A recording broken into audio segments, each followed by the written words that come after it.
Let's move on now to our second example. This one I call That Time Yeshua Taught Us to Hate.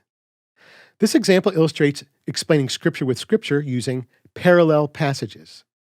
Parallel passages are generally going to be found only in the historical writings, where the same event is recorded by different authors or in different books. They're parallel in that you can look at them side by side and see that they're referring to the same incident, but the differences in the accounts can help bring a more well-rounded picture to what actually happened or a fuller understanding of what is being said. And this is the case with a rather off-putting word from Yeshua, which at first blush may seem completely out of character. In Luke chapter 14, verses 26 through 27, the Master teaches us, "If anyone comes to me and does not hate his own father and mother and wife and children and brothers and sisters, and yet even his own life, he is not able to be my disciple. Whoever does not carry his own execution stake and come after me is not able to be my disciple." Now, that seems wrong, doesn't it?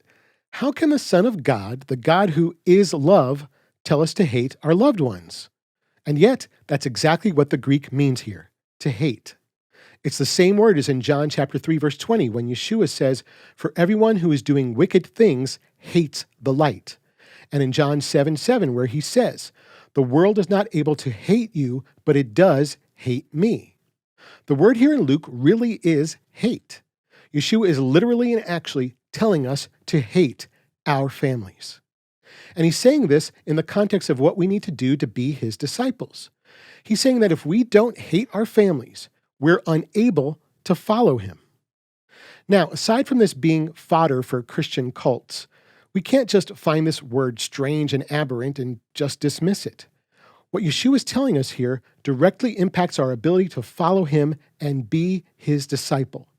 And unless you're only interested in how God can serve you, then you should be concerned with understanding this verse. And again, here's where Scripture explaining Scripture comes to our rescue, because there just so happens to be a parallel passage to these verses in Matthew chapter 10, verses 37 through 38, where Yeshua says, "He who is loving his father or mother above me is not worthy of me.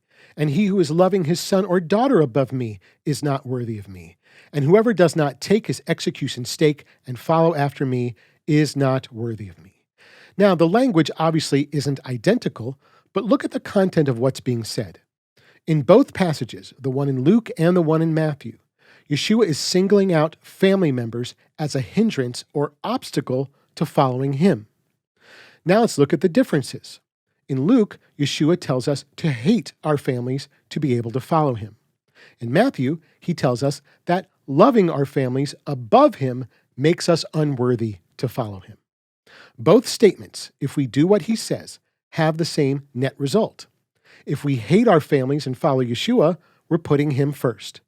And if we love Yeshua above our families, we're still putting him first.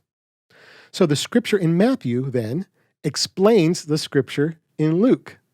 And when we consider the two parallel passages together, we see the bigger picture about the gravity and sacrifice of following Yeshua.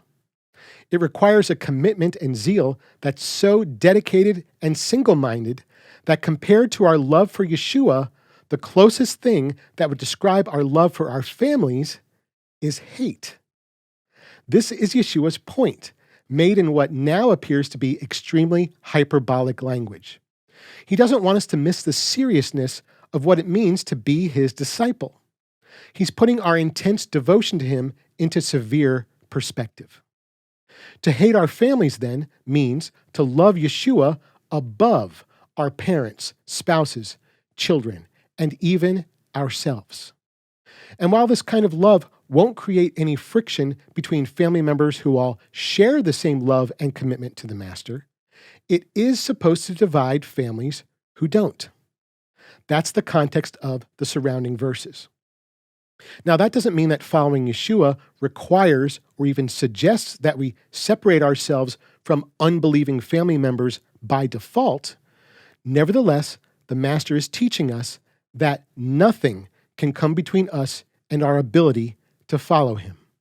Nothing including our loved ones, can come between us and our purpose to live according to the Scriptures and to share His truth and love with the world.